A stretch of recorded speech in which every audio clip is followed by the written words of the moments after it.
रहीम आज के टेस्ट का पहला MCQ, which of following is an example of line spectrum. Line spectrum जो है वो एटॉमिक स्पेक्ट्रा होता है, बुक में लिखा हुआ है। The spectral series were identified in the spectrum of hydrogen. ये पहली दफ़ा जो है जे बाल्मर ने कराई थी। ऐसा unit of Rydberg constant, Rydberg का कांस्टेंट का यूनिट पर मीटर है। For a human eye the sun light forms uh.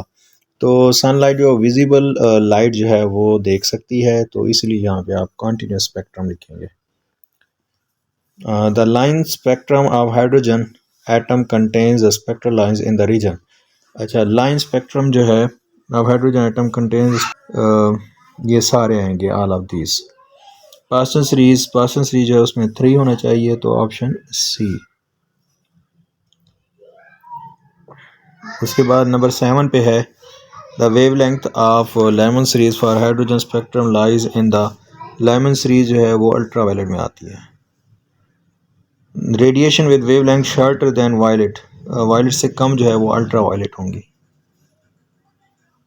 Ultra यानी ज़्यादा फ्रीक्वेंसी, लेकिन वेवलेंथ क्या होगी, कम होगी। When electron in hydrogen atom jumps from higher into first orbit the set lines emitted is called. अच्छा, पहली लाइन में जो है ये होती है हमारी लाइमन सीरीज, दूसरी में जो है वो बाल्मर होती है।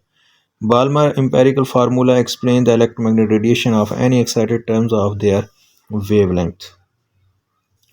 Concept that electrons continue radiate energy, ये बोर्स का जो है बोर्स ने बताया था।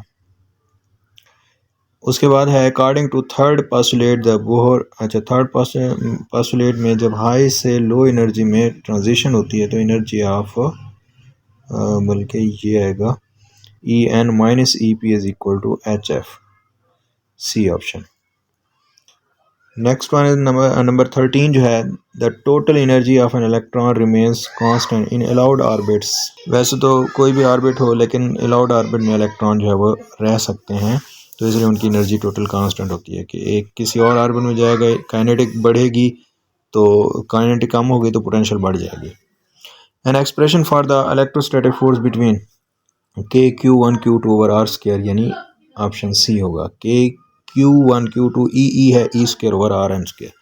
The radius of first Bohr orbit for hydrogen atom is 0.053 nanometer, C option. 1 angstrom is equal to 10 is per minus 10 meter, option B.